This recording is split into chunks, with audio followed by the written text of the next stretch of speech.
Hello guys, स्वागत है आपका मेरे चैनल लॉ विद ललित में। आज का हमारा टॉपिक है मैरिज इन मुस्लिम।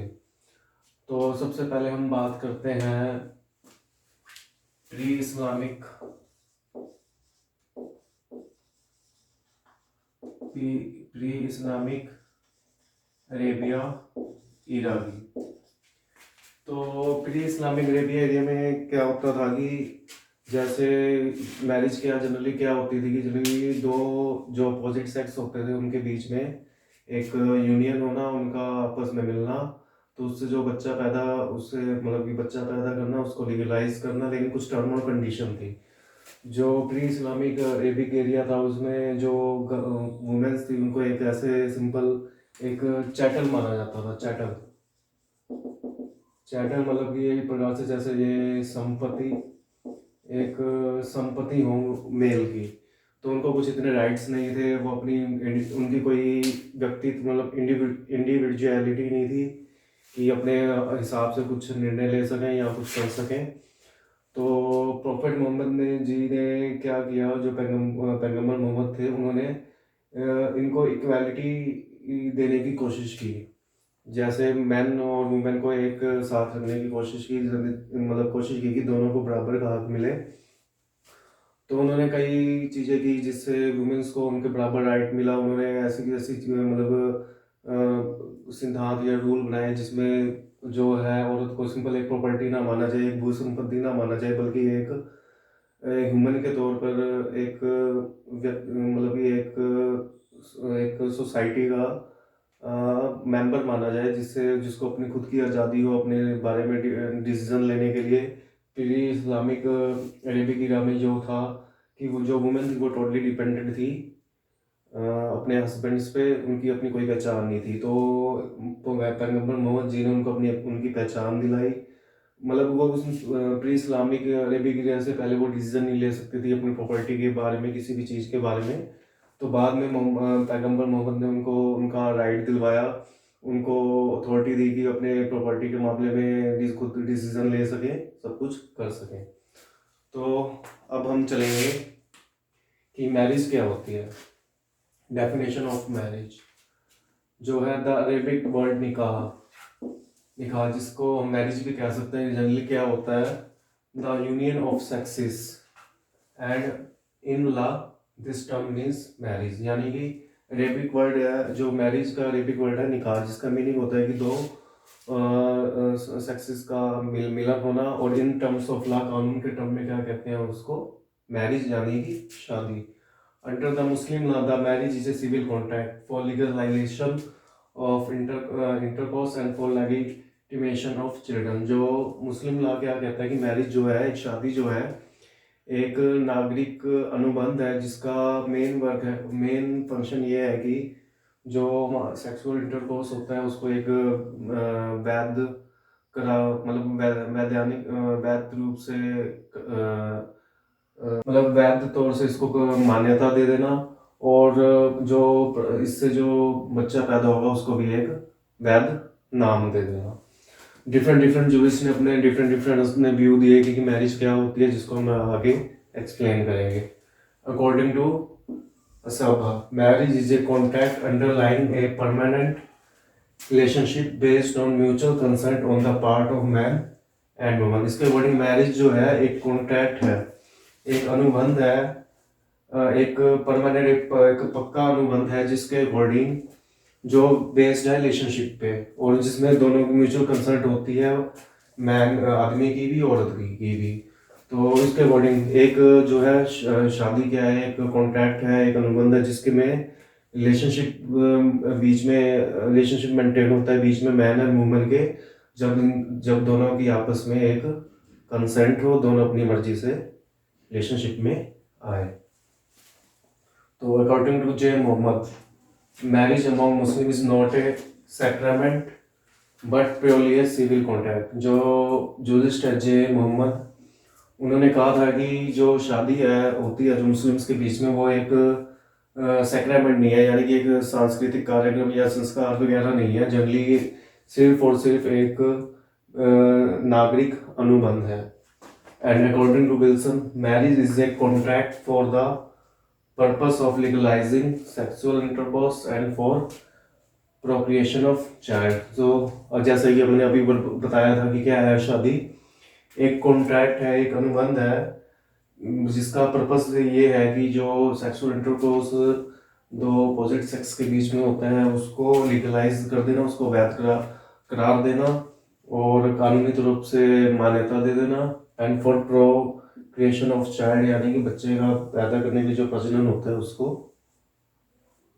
एक वैध मान्यता दे देना।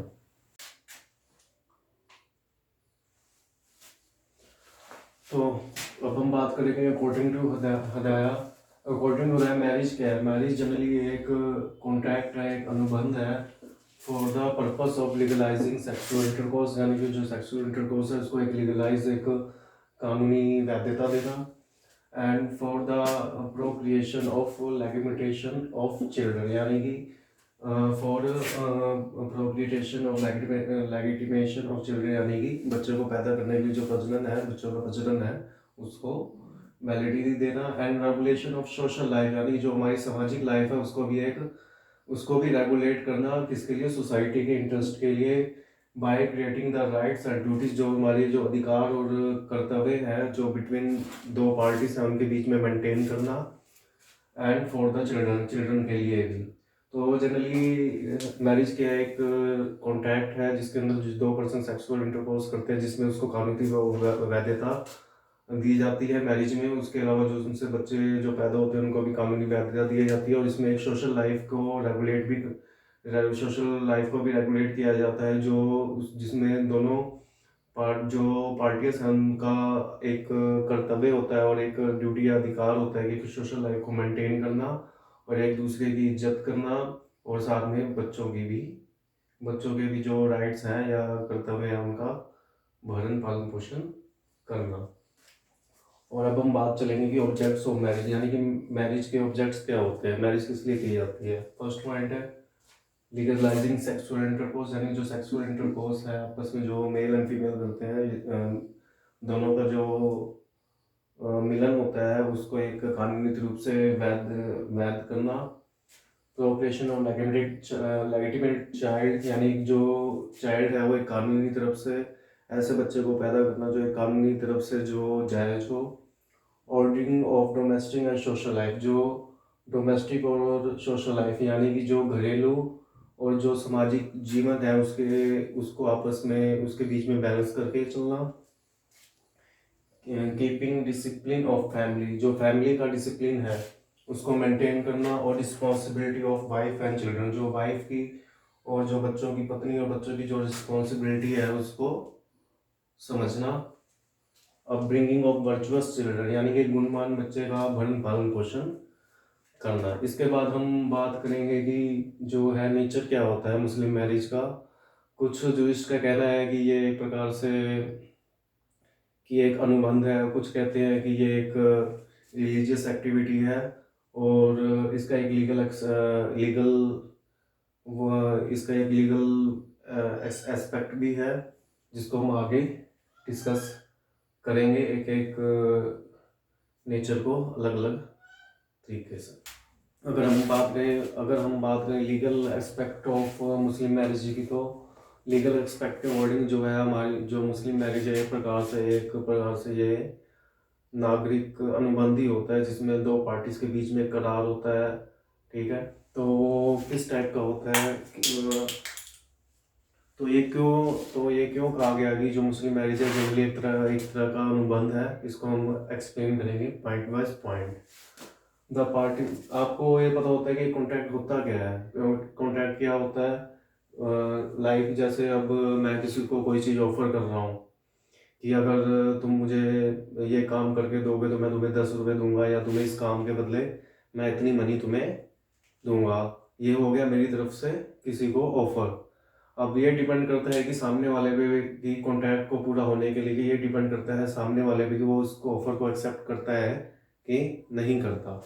तो क्या होता है, सबसे पहले the parties to be marriage must be competent.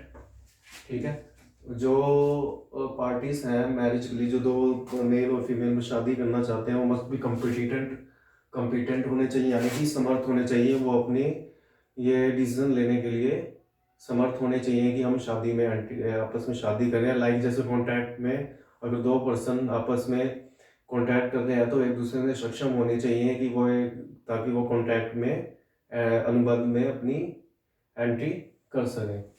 There must be offer and acceptance, like जैसे कॉन्ट्रैक्ट में एक पार्टी के द्वारा ऑफर किया जाता है तो दूसरी पार्टी के द्वारा उस ऑफर को एक्सेप्ट किया जाता है, तब जाके वो कॉन्ट्रैक्ट एक वैलिड माना जाता है, एक अपने रूप में आता है। ऐसे ही मुस्लिम मैरिज में क्या होता है कि एक तरफ एक पार्टी के द्वारा मैरिज का प्रपोजल दिया जाता है, अगर दूसरी पार्टी उस प्रपोजल को एक्सेप्ट करती है तब वो आपस में मैरिज करते हैं, तो एक प्रकार से ये कॉन्ट्रैक्ट ही हुआ। आगे third point, there must be free consent of the parties और देयर गार्जियंस। तो मतलब कि जब कॉन्ट्रैक्ट में कोई बंदा एंट्री करता है तो वो किसी के दबाव में आके एंट्री नहीं होनी चाहिए कि किसी को डरा धमका के या उस करके कि एंट्री मतलब कि एक अनुबंध को साइन करवाया गया हो या कुछ करवाया हो।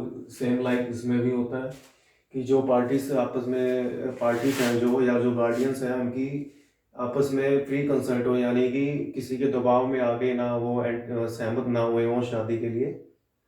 और उसके बाद फोर्थ पॉइंट आता है like a civil contract the term of marriage and contract. Like जैसे कोई भी नागरिक अनुबंध होता है या कुछ भी अनुबंध करार होता है, कॉन्ट्रैक्ट होता है, तो उसमें टर्म और कंडीशन जो होती है, जो रूल्स रेगुलेशन होते हैं वो डिफाइंड होते हैं। ये जो भी डिफाइन होते हैं या कुछ ऐड किए जाते हैं अपने अनुबंध के अकॉर्डिंग। ऐसे ही मुस्लिम मैरिज में भी क्या होता है कि रूल्स एंड रेगुलेशन सेट किए जाते हैं पार्टीज के द्वारा। आगे fifth point, just like a civil contract there is also a provision of breach of marriage, यानी कि मैरिज जो है वो खत्म भी हो सकती है in the form of various kind of divorce, यानी कि डिफरेंट टाइप्स के जो तलाक होते हैं मुस्लिम्स में, जिसको हम आगे के चैप्टर्स में डिस्कस करेंगे। तो उसको ख़त्म भी किया जा सकता है तलाक के द्वारा। लाइक जैसे कोई भी सिविल कॉन्ट्रैक्ट होता है उसमें कुछ भी अगर एक पार्टी जैसे ऑफर एंड एक्सेप्टेंस की जाती है, कुछ रूल्स या शर्तें वगैरह तोड़ देता है तो उसके बाद क्या किया जाता है, वो एक पार्टी या दूसरी पार्टी जिसको भी लगता है कि मेरे जो है मुझे शक्ति पहुंची है या कॉन्ट्रैक्ट में जो लिखा था उसको नहीं माना गया, तो वो तोड़ देती है लाइक एक कॉन्ट्रैक्ट की तरह। तो एक मैरिज भी जो है वो एक कॉन्ट्रैक्ट माना गया है मुस्लिम्स में कि इसमें भी अगर कुछ भी बीच ऑफ कोई भी गलती की जाती है किसी भी बंदे के द्वारा, तो मैरिज को तोड़ा जा सकता है बाय मीन्स ऑफ डिवोर्स, यानी तलाक के द्वारा। ये तो हुआ लीगल एस्पेक्ट। इसके अंदर आपको ऐसे लगा होगा कि जनरली कि एक तरह की ये कॉन्ट्रैक्ट मैरिज ही है, कोई स्पिरिचुअल नहीं है, कोई रिलीजियस टर्म वो नहीं है, लेकिन ऐसा नहीं है कि मुस्लिम मैरिज सिर्फ एक कॉन्ट्रैक्ट टाइप की ही हो। इसमें कुछ रिलीजियस थिंग्स भी आती हैं और सोशल एस्पेक्ट्स भी हैं इसके, जिसको हम अब डिस्कस करेंगे।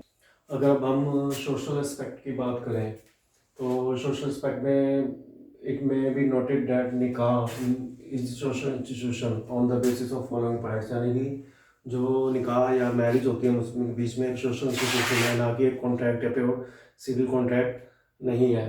इसको हम इसको एक्सप्लेन करेंगे फॉलोइंग जो ये पॉइंट्स हैं उनकी हेल्प से। There is limited polygamy. Polygamy क्या होती है? एक से ज़्यादा विवाह करना, बहुविवाह। जो पोलीगामी है मुस्लिम लॉ के अंदर वो एक लिमिटेड है, ये नहीं है कि वो एक पर्सन चाहे जितनी चाहे उतनी शादी कर सकता हो, ऐसा कोई नहीं है। उसमें एक लिमिट बांधी गई है कि आप कम से कम ज़्यादा से ज़्यादा सिर्फ 4 वाइफ रख सकते हो, उससे ज़्यादा नहीं। अगर वो 4 से ज़्यादा वाइफ रखता है मुस्लिम मैरिज के अकॉर्डिंग तो फिफ्थ जो मैरिज है उसकी इनवैलिड मानी जाती है जब तक कि उसकी कोई पत्नी जो उससे पहले वाली जो पत्नी वो डिवोर्स ना दे रही या उनमें से किसी की डेथ ना हो गई हो। But in a contract a person can enter as many as he want. जबकि कॉन्ट्रैक्ट के अंदर क्या होता है कि वो जितने को मतलब भी अनुबंध में एंट्री करना चाहता हो कर सकता है, ना कि चाह। तो हम यहाँ से कह सकते हैं कि जो मैरिज है मुस्लिम लॉ के अकॉर्डिंग एक सिर्फ सिविल कॉन्ट्रैक्ट ही नहीं है, इसके एक सोशल इंस्टीट्यूशन भी है। अब अगर नेक्स्ट पॉइंट की बात करें, there is a provision in the marriage between certain close relation, यानी कि जो शादी है हम प्रोविजन है, कुछ रूल्स वगैरह हैं जिसके अकॉर्डिंग जो मैरिज में जो बंदे एंट्री करते हैं, जो क्लोज रिलेशन होगा उसमें हम शादी नहीं कर सकते, लाइक सिस्टर आंट नाइस वगैरह से। जबकि कॉन्टैक्ट जो होता है इसके अपोजिट होता है, कॉन्टैक्ट में हम किसी के साथ भी करार कर सकते हैं, चाहे वो अपने क्लोज रिलेटिव्स क्यों ना हो। तो इस पॉइंट से भी हम कह सकते हैं कि जो मैरिज है मुस्लिम में वो एक सोशल सिचुएशन है। अगर हम बात करें in civil contract, general rule is that there is no liability to pay consideration if it has not been specified in contract. अगर इसके अकॉर्डिंग अगर किसी कॉन्ट्रैक्ट में कोई चीज़ हमने स्पेसिफाई नहीं की है, अगर वो चीज़ भी हम करते हैं तो उसके बदले में हम कंसिडरेशन पे नहीं कर सकते, मतलब कोई उसकी जरूरी नहीं है कि वो अमाउंट पे करे उस वर्क के लिए। जबकि अगर मुस्लिम मैरिज है कि if amount of dower is not specified, अगर जो डावर है उसकी अमाउंट स्पेसिफाइड नहीं है, तब भी मुस्लिम लॉ के अकॉर्डिंग कुछ ना कुछ जो है हस्बैंड को वाइफ के द्वारा दी जाती है as a respect to his wife. तो यहाँ से हम कह सकते हैं कि मुस्लिम मैरिज एक प्योरली कॉन्ट्रेक्चुअल नहीं है, एक सोशल इंस्टीट्यूशन भी। अगर हम रिलीजियस एस्पेक्ट की बात करें या धार्मिक एस्पेक्ट की, तो कुरान डायरेक्ट करता है जितने भी मुस्लिम्स लोग हैं, मुस्लिम पर्सन को, कि Quran directs every Muslim to marry a suitable women of his liking. यानी कि जो कुरान डायरेक्ट करता है कि हर एक मुस्लिम को कि मैरी शादी करना एक लड़की के साथ जो जिसको वो पसंद करता हो। तो ये अकॉर्डिंग टू इस्लाम ये ड्यूटी है हर एक मुस्लिम की कि अगर वो कैपेबल है, फिजिकल कैपेबल है या कुछ कैपेबल है, उसके अंदर कैपेबिलिटी है, तो उसको शादी जरूर करनी चाहिए। और उनके अकॉर्डिंग अगर एक पर्सन कुंवारा रहता है जबकि वो कैपेबल है, तो एक प्रकार से ये एक प्रकार का पाप है, उसको शादी जरूर करनी चाहिए। उनके अकॉर्डिंग प्रॉफिट मोहम्मद के अकॉर्डिंग अगर एक बंदा शादी करता है या एक मुस्लिम शादी करता है तो उसको उसके एक रिलीजियस पॉइंट ऑफ व्यू से भी बहुत ही बेनिफिट मिलते हैं। तो एक मुस्लिम को जरूर शादी करनी चाहिए, ना कि रिलीजियस बल्कि सोशल, एक सामाजिक तौर पर भी एक ड्यूटी बनती है कि सामाजिक तौर पे भी ड्यूटी बनती है कि शादी करना, ताकि वो अपनी सोशल और डोमेस्टिक जो है वो कर्तव्य अपने निभा सके। तो यहाँ से हम कह सकते हैं कि जो हमारी जो जिसको मतलब जो मुस्लिम मैरिज है एक प्रकार से सिविल कॉन्ट्रैक्ट नहीं है, जबकि ये तीनों का मिक्सचर है, social, religious as well as civil. तो एक प्रकार से एक कॉन्ट्रैक्ट भी है और साथ ही साथ में रिलीजियस और सोशल का भी मिक्सचर है। तो ये बात हुई नेचर के बारे में, नेचर के बारे में मुस्लिम मैरिज की। अब हम बात करेंगे कि मैरिज का इनका प्रोसीजर आगे आने वाली वीडियो में बताएंगे कि मैरिज का इनका प्रोसीजर कैसा होता है मुस्लिम मैरिज में। धन्यवाद।